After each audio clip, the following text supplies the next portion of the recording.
Hello everyone. Complex analysis के residue topic में अब हम पढ़ने वाले हैं zeros and poles of a meromorphic function. Meromorphic function मैं ऑलरेडी डिफाइन कर चुकी हूँ। ऐसा फंक्शन जिसकी फाइनाइट कॉम्प्लेक्स प्लेन में अगर कोई सिंगुलैरिटी है तो वो सिर्फ पोल है, पोल के अलावा कोई सिंगुलैरिटी ना हो फाइनाइट कॉम्प्लेक्स प्लेन में, वो मैरोमॉर्फिक फंक्शन होता है। ठीक है, तो देखो स्टेटमेंट क्या है, थ्योरम है ये एक। Let F Z be analytic within and on a simple close contour C except a finite number of poles inside C.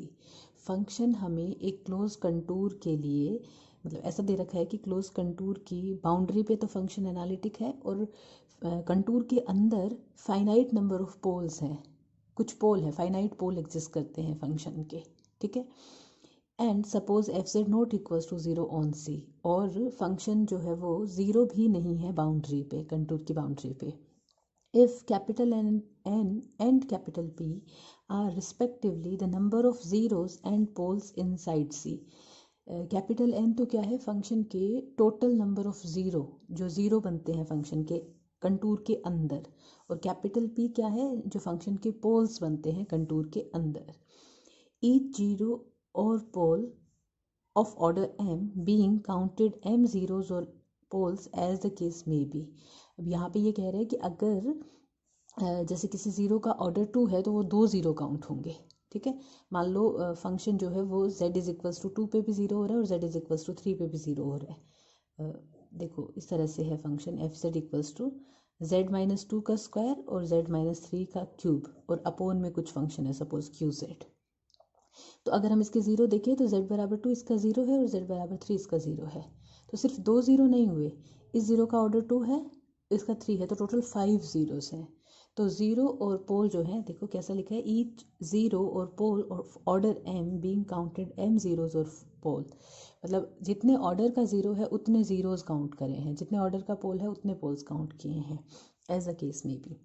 Then तो इस इंटीग्रेशन की value 1/2 iota integration C F dash Z upon F z, इस f dash Z upon F z का अगर integration करेंगे और उसको 1/2 iota से मल्टीप्लाई कर देंगे उस कंटूर से, तो ये इक्वल आएगा n माइनस पी, यानी कि total number of zeros minus total number of poles. ठीक है, तो ये भी बहुत इंपॉर्टेंट थ्योरम है, इसका बहुत मतलब अच्छा एप्लीकेशन है इंटीग्रेशन को सॉल्व करने के लिए। ये इंटीग्रेशन अगर हमें इवैल्यूएट करना हो तो ये वाला जो फंक्शन है एफ जेड, ये फंक्शन अगर इस तरह से हो कि एक क्लोज ये कंटूर हमें क्लोज दे रखा हो, इस कंटूर के बाउंड्री पे फंक्शन की ना तो कोई सिंगुलैरिटी है और ना ही कोई ज़ीरो है फंक्शन का बाउंड्री पे, तो और कंटूर के अंदर फाइनाइट पोल है और फाइनाइट ज़ीरोज़ हैं।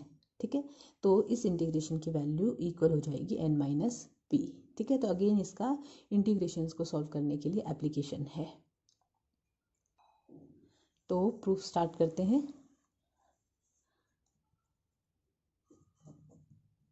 देखो हमें ऐसा दे रखा है, जैसे सपोज ये हमारा कंटूर है सी। ठीक है, इस कंटूर की बाउंड्री पे फंक्शन का कोई सिंगुलर पॉइंट भी नहीं है, कोई सिंगुलैरिटी नहीं है और ना ही फंक्शन ज़ीरो है बाउंड्री पे। कंटूर के अंदर फाइनाइट पॉइंट्स जो है उन पे फंक्शन ज़ीरो हो रहा है और फाइनाइट ही पोल्स हैं। ठीक है, तो ऐसा करते हैं, हम ऐसा मान लेते हैं सपोज z1 z2 z3 और zm, ये m पॉइंट्स जो है यहाँ पे तो फंक्शन ज़ीरो हो रहा है। ठीक है, और w1 w2 और सपोज wn, ये n पॉइंट ऐसे हैं जो फंक्शन के पोल हैं। ठीक है, क्योंकि हमें यही दे रखे हैं, बाउंड्री पे तो कोई ज़ीरो या पोल नहीं है, अंदर फाइनाइट नंबर ऑफ ज़ीरोज़ है और फाइनाइट नंबर ऑफ पोल्स हैं। ठीक है, क्योंकि हमने कैपिटल n जो है वो number of poles zeros assume किए थे ना।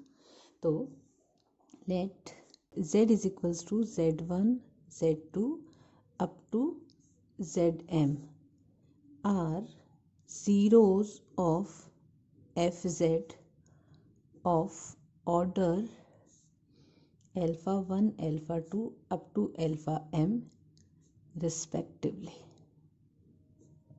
ठीक है, हमने ये मान लिया कि z1 जो है वो फंक्शन का ज़ीरो है अल्फ़ा 1 ऑर्डर का, z2 फंक्शन का ज़ीरो है अल्फ़ा 2 ऑर्डर का। ठीक है, जैसे मान लो अल्फ़ा 1 की वैल्यू अगर 2 है, यानी कि z1 जो ज़ीरो है उसका ऑर्डर 2 है, जैसे मैंने यहाँ पे लिखा था ना, z बराबर 2 पे फंक्शन 0 हो रहा है और z बराबर 2 एक 0 हो गया फंक्शन का और इसका ऑर्डर 2 है। तो ये जो ऑर्डर है ना ये अल्फ़ा 1 अल्फ़ा 2 अल्फ़ा m हमने अज्यूम किए हैं। ठीक है, अब लिखते हैं let w1 w2 up to wn be poles of fz of order beta 1 beta 2 up to beta n respectively। ठीक है, तो W1 जो है वो ऑर्डर बीटा 1 का पोल है, W2 ऑर्डर बीटा 2 का पोल है। ठीक है, तो हमें क्या दे रखा है, गिवन है समीशन अल्फा i तो होगा n, number of zeros capital N है, i taking values 1 to m। ठीक है, और j taking values 1 to n, beta j जो है वो कैपिटल P है, number of zeros capital N है और number of poles capital P है। ठीक है, अब हम ऐसा करते हैं, देखो फंक्शन के सिर्फ ये z1 z2 zm ज़ीरोज़ है और w1 w2 wn पोल्स हैं, तो फंक्शन को किस तरह से लिखा जा सकता है, लेट fz इक्वल, देखो z माइनस z1 ज़ीरो है अल्फ़ा 1 ऑर्डर का, z माइनस z2 ज़ीरो है अल्फ़ा 2 ऑर्डर का, तो z माइनस zm ज़ीरो है अल्फ़ा m ऑर्डर का। ठीक है, z माइनस w1 पोल है बीटा 1 ऑर्डर का, z माइनस w2 पोल है बीटा 2 ऑर्डर का और z माइनस wn पोल है बीटा n ऑर्डर का। ठीक है, और इसके साथ में हम ले लेते हैं जी जेड। ठीक है, क्योंकि मैरोमॉर्फिक फंक्शन है तो इन पोल्स के अलावा कोई और सिंगुलैरिटी नहीं होगी, तो ये जो जी जेड हमने लिया है ये एनालिटिक होगा। ठीक है, फाइनाइट क्लोज कंटूर के लिए, तो और ना ही जी जेड ज़ीरो होगा कंटूर की बाउंड्री पे, क्योंकि अगर बाउंड्री पे जी जेड ज़ीरो हो गया तो एफ जेड भी ज़ीरो हो जाएगा, लेकिन हमें गिवन था एफ जेड ज़ीरो नहीं है कंटूर की बाउंड्री पे। Here G Z not equals to zero and analytic within and on C, contour की बाउंड्री पे ना तो ये जी जेड ज़ीरो है, अंदर भी नहीं है और एनालिटिक भी नहीं, एनालिटिक है, सिंगुलैरिटी भी नहीं है जी जेड की। ठीक है, अब देखो ये जो हमारा फंक्शन है जी जेड, हमें integration F dash Z upon F z का कैलकुलेट करना है, मतलब हमें इस एफ जेड को डिफ्रेंशिएट करना होगा तभी तो एफ डैश जेड आएगा। ठीक है, तो हम ऐसा करते हैं, इसके दोनों तरफ लोग ले लेते हैं, तो लोग ऑफ एफ जेड अगर हम करेंगे तो क्या होगा, तो देखो लोग वाली प्रॉपर्टीज़ के बाद ये बनेगा अल्फ़ा 1 लोग z minus z1 plus alpha 2 लोग z minus z2 plus alpha m लोग z माइनस zm।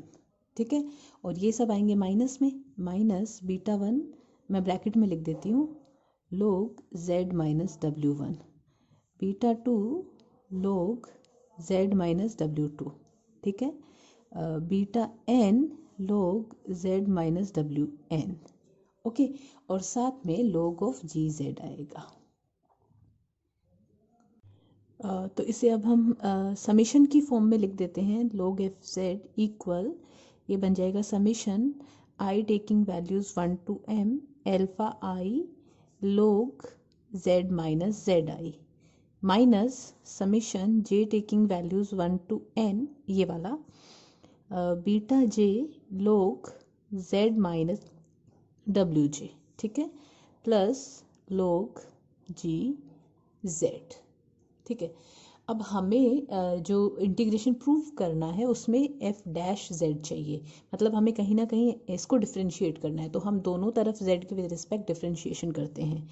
तो देखो ये तो बनेगा F dash Z upon F Z, क्योंकि लोग का तो हो जाएगा 1 अपॉन एफ जेड और एफ जेड का F dash Z equal summation I taking values 1 to m, alpha I constant है, ये लोग का करेंगे तो लोग का तो आएगा 1 upon Z minus Z J और जेड माइनस जेड जे का 1 हो जाएगा। ठीक है, minus summation J taking values 1 to n, ये beta j again 1 upon Z minus W j हो जाएगा। ठीक है, और ये हो जाएगा g dash Z upon g z, हमने दोनों तरफ जेड के विद रिस्पेक्ट डिफ्रेंशिएट कर दिया। ठीक है, अब हमें करना क्या था, इसको इंटीग्रेट करना है कंटूर के लिए जेड के विद रिस्पेक्ट, और साथ में 1/2 आयोटा से मल्टीप्लाई करना है। तो दोनों तरफ ये जो प्रोसेस है कर लेते हैं। तो 1/2 iota integration C F dash Z upon F Z D Z. ठीक है, इक्वल इंटीग्रेशन को मैं समीशन के अंदर लिख देती हूँ। तो summation I taking values 1 to m, alpha i जो है वो कांस्टेंट है, 1/2 आयोटा। अच्छा, ये आयोटा जो है आई से डिफरेंट है। ठीक है, इंटीग्रेशन सी, और ये बनेगा हमारा d Z upon Z minus Z j. ठीक है, minus summation J taking values 1 to n beta J 1/2 iota integration C D Z upon Z minus W J. ठीक है, अगर कन्फ्यूजन ये आयोटा और आई का लग रहा हो तो इस समीशन को स्टार्टिंग से ही के पे ले लेना, यहाँ पे अल्फ़ा आई की जगह अल्फ़ा के लिख देना। ठीक है, और ये हो जाएगा प्लस 1/2 आयोटा इंटीग्रेशन सी जी dash Z upon g Z D Z. ठीक है, अब देखो ये वाले इंटीग्रेशन की अगर हम बात करें तो जी जेड हमारा एनालिटिक फंक्शन था, तो जी डैश जेड भी एनालिटिक होगा क्योंकि एनालिटिक का डेरिवेटिव एनालिटिक होता है। दूसरा, हमें जी जेड जो है वो नॉट इक्वल्स टू ज़ीरो दे रखा था, ज़ीरो नहीं है ना तो कंटूर की बाउंड्री पे और ना ही अंदर, क्योंकि अगर जी जेड ज़ीरो हो जाएगा तो फंक्शन के Z1 Z2 Zm के अलावा ज़ीरो एग्जिस्ट कर जाएंगे। ठीक है, तो ये ज़ीरो भी नहीं है, ये ज़ीरो नहीं है, तो ये वाला जो फंक्शन है ये एनालिटिक होगा इस कंटूर के लिए। ठीक है, since g Z not equals to zero and analytic within and on C. ठीक है, तो कोशी जो हमारी थ्योरम थी इंटीग्रेशन वाली कोशी थ्योरम, उसके हिसाब से एनालिटिक फंक्शन का क्लोज कंटूर के लिए इंटीग्रेशन ज़ीरो होता है। फंक्शन अगर एनालिटिक हो कंटूर के अंदर और बाउंड्री पे तो उस कंटूर के लिए फंक्शन का इंटीग्रेशन ज़ीरो होता है। सो बाय कोशी थ्योरम से इंटीग्रेशन सी जी dash Z upon g Z D Z equal आ जाएगा ज़ीरो के। ठीक है, क्योंकि ये पूरा फंक्शन एनालिटिक होगा। ठीक है, तो इस चीज़ को हम यहाँ ज़ीरो कर देते हैं। तो जो हमें इंटीग्रेशन इवेल्युएट करना है वो किसके बराबर आ रहा है, देखें 1/2 iota integration C F dash Z upon F Z D Z equal summation I taking values 1 to m alpha I 1/2 iota integration C D Z upon Z minus Z J minus summation J taking values 1 to n beta J 1/2 iota integration C D Z upon Z minus W J. ठीक है, अब हमें इन दोनों integrations को evaluate करना है। ठीक है, तो हम ऐसा करते हैं, देखो ये हमने कंटूर लिया था सी, इस कंटूर के अंदर हमने ये Z1 पॉइंट लिया था, ये Z2 लिया था, सपोज ये Zm था। ठीक है, सिमिलरली ये W1 था, ये W2 था और ये सपोज Wn था। तो अब हम ऐसा करते हैं, Z1 को सेंटर मान के R1 रेडियस का एक सर्कल ड्रॉ करते हैं, उसे मैं C1 ले लेती हूँ। ठीक है, और Z2 को सेंटर मान के R2 रेडियस का सर्कल ड्रॉ करते हैं, उसे C2 ले लेते हैं, और Zm के लिए जो सर्कल ड्रॉ कर रहे हैं उसे हम Cm ले लेते हैं। ठीक है, सिमिलरली W1 के लिए हम रो 1 रेडियस का सर्कल ड्रॉ कर लेते हैं, वो हम D1 ले लेते हैं, इसके लिए D2 ले लेते हैं और इसके लिए DN ले लेते हैं। ठीक है, मैं लिख देती हूँ यहाँ पे CI जो है वो तो हमने लिए हैं Z minus ZI equal RI। ठीक है, ZI जब 1 होगा तो सर्कल C1 बन जाएगा, Z1 जिसका सेंटर, R1 जिसकी रेडियस। ठीक है, और जो DJ है वो हमने लिए हैं Z माइनस WJ इक्वल रो J। ठीक है, इस तरह से हमने ले लिए। अब देखो, अगर हम इस एक इंटीग्रेशन की बात करें c के लिए, जो सपोज हम i बराबर 1 जब लिख रहे हैं, ठीक है, तो ये बनेगा dz upon z minus z1। मतलब जिस फंक्शन को, देखो मैं यहाँ पे एक्सप्लेन कर रही हूँ, अगर हम c1 लेते हैं तो ये बनता है 1 upon z minus z1 dz, यानी इस फंक्शन का हमें इंटीग्रेशन करना है कंटूर, c लिख रही हूँ यहाँ पे, कंटूर c के लिए, ठीक है। तो ये जो फंक्शन है इसकी सिर्फ एक ही सिंगुलैरिटी है, वो है z बराबर z1, राइट। तो अब ये हमारा बड़ा कंटूर c, ठीक है, इसके अंदर ये पॉइंट z1 और ये हमने लिया है c1, ठीक है। तो हम जो हमने कोशी थ्योरम पढ़ी थी फॉर मल्टी कनेक्टेड, उससे हमने पढ़ा था कि ये जो c के लिए इसका इंटीग्रेशन है ये c1 के बराबर होगा, ठीक है। तो ये चीज़ हम सभी इंटीग्रेशंस के लिए अप्लाई करेंगे। मतलब जब हम z माइनस z1 लिख रहे हैं तो कंटूर c नहीं लेकर के c1 लेंगे, जब हम z माइनस z2 लिख रहे हैं तो कंटूर c नहीं लेकर के c2 लेंगे, ठीक है। क्योंकि हर फंक्शन की, जब यहाँ पे 1 अपॉन z माइनस z2 है तो उसकी सिंगुलैरिटी सिर्फ z2 है, तो ये जो बाकी पॉइंट्स है z1 या w1 ये सब उसकी सिंगुलैरिटी नहीं है, ठीक है। तो उनसे हमें फ़र्क नहीं पड़ता।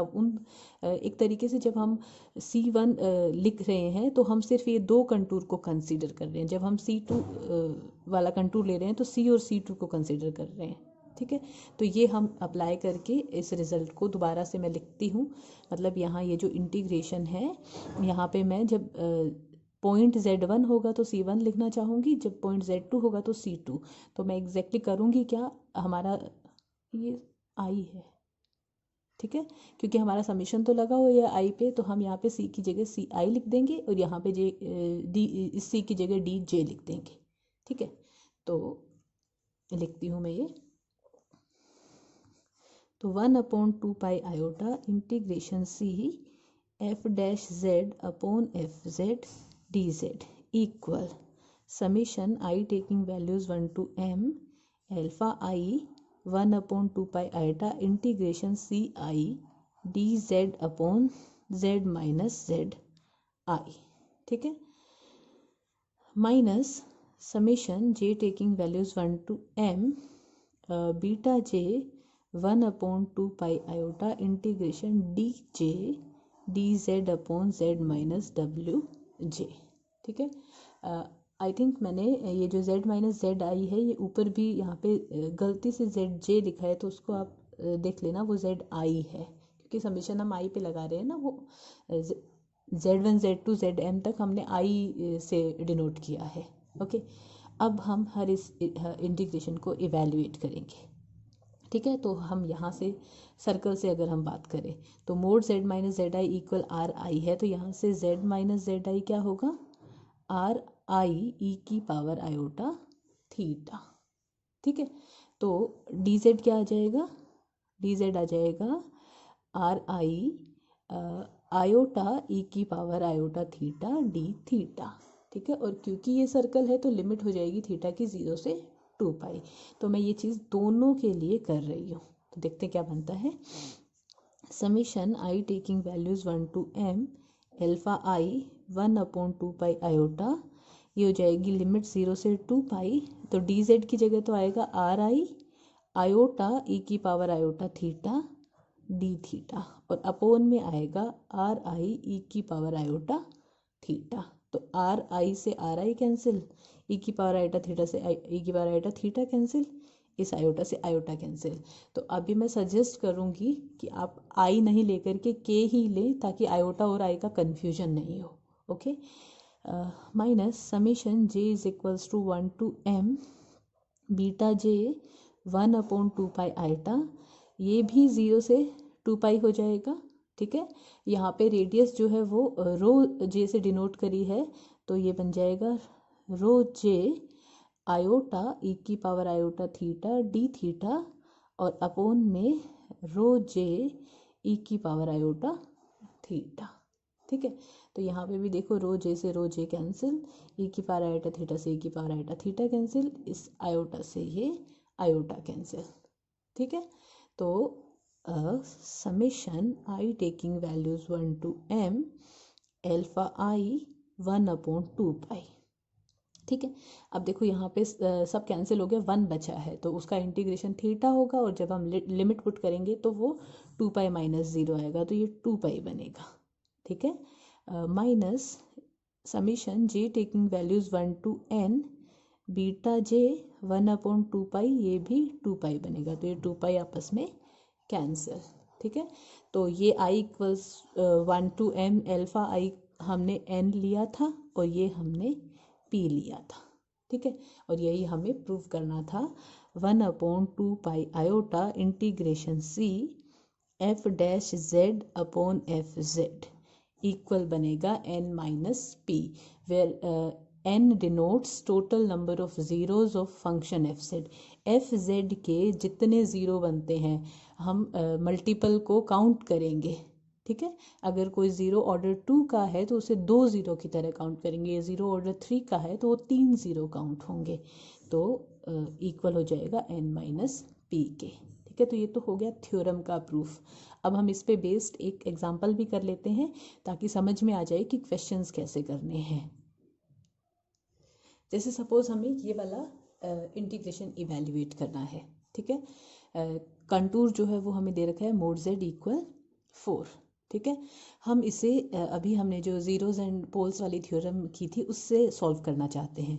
तो पहली चीज़, वो थ्योरम जो है उसमें रिजल्ट था हमारे पास 1/2 pi iota integration c f dash z upon F Z D Z. तो फंक्शन इस फॉर्म में बनना चाहिए, एफ जेड और ऊपर उसका डिफरेंशिएशन। तो अगर यहाँ हम देखें z² माइनस 5z प्लस 6 है, अगर हम इसे एफ जेड एज्यूम करते हैं तो इसका डिफरेंशिएशन एफ डैश जेड क्या होगा, 2z माइनस 5, तो ये हमारा एफ डैश जेड हो जाएगा। ठीक है, तो इस सिचुएशन में ए इक्वल आता है n माइनस पी, राइट।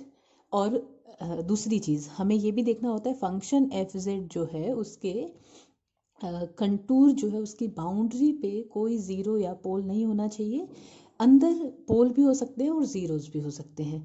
तो यहाँ पे अगर मैं सोल्यूशन स्टार्ट करूँ तो हियर हमारा फंक्शन क्या बनेगा, एफ जेड, ये z² माइनस 5z प्लस 6, ये हमारा फंक्शन है।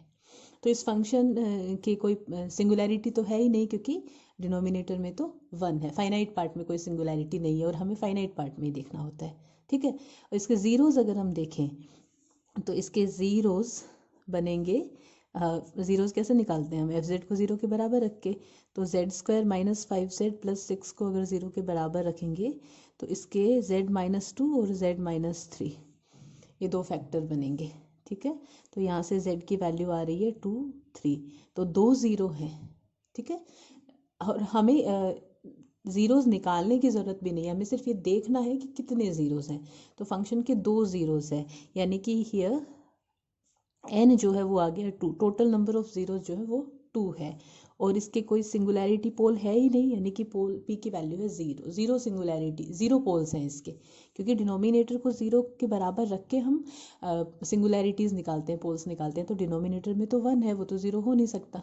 ठीक है, तो फंक्शन हमारा एफ जेड ये है, इसके ज़ीरोज़ जो है वो 2 है और पोल्स इसके नहीं है, यानी कि 0 है। ओके, तो अगर हम अच्छा दूसरी चीज़ ये भी देखनी थी ना, ज़ीरोज़ जो है वो कंटूर के अंदर होने चाहिए, तो कंटूर के अंदर ही है क्योंकि कंटूर 4 रेडियस का सर्कल है, तो z इक्वल 2 और 3 अंदर ही होंगे। ठीक है, तो 1/2 pi iota integration c F dash Z upon F Z D Z equal n minus P होता है। तो अगर हम integration c F dash Z upon F Z D Z निकालेंगे तो ये आ जाएगा 2 pi iota n minus P, right. तो इंटीग्रेशन c ये हमारा एफ जेड है, तो एफ डैश जेड यानी कि 2z minus 5 upon z² minus 5z plus 6 D Z equal क्या आएगा, 2 पाई आयोटा n, यानी कि टोटल नंबर ऑफ ज़ीरोज़ 2 है और पोल्स यानी कि 0, तो आंसर आ गया 4 पाई आयोटा। ठीक है। इसे कोशी इंटीग्रल फॉर्मूला से या फिर रेजिड्यू निकाल के करने की हमें ज़रूरत ही नहीं पड़ी, सीधे सीधे हमारे पास 4 पाई आयटा आंसर आ गया। ठीक है। और ये तो एक्सप्लेन करने के लिए इतना कुछ लिखना पड़ा है। अगर ऑब्जेक्टिव टाइप क्वेश्चन आता है तो क्वेश्चन को देख कर ही हमें समझ आ जाता है कि F dash Z upon F Z की फॉर्म है और इसके कितने ज़ीरो है वो देख कर ही समझ आ रहा है। तो सीधे सीधे इसका आंसर हम फटाफट से सॉल्व करके लिख सकते थे 4 पाई आयटा। तो ये इस थ्योरम का एप्लीकेशन इंटीग्रेशंस को सॉल्व करने में। तो इस थ्योरम में और इससे रिलेटेड जो एप्लीकेशन पार्ट है उसमें कोई डाउट हो तो आप मुझसे पूछ सकते हैं। Thank you.